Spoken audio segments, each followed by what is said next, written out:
The kids are sold into sex slavery, their organs are harvested, and then they're dumped back on the streets, and then these communities kind of shun these kids. Now, it's a little bit, those some harsh words, True. but is it true?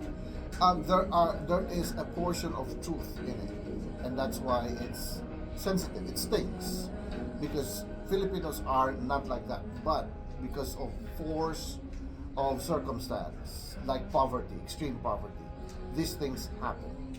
It's not a commercial thing. It's not a syndicate thing. It is a However, desperation thing. That's correct.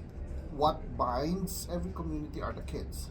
So you have a good entryway or passageway or pathway by feeding the kids. You're doing good for the community.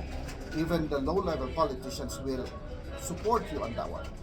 But going upwards in the echelon or the ranking of the politicians, Politicians, right. that's where It some gets a feathers little will be ruffled. murky, it gets a little ruffled.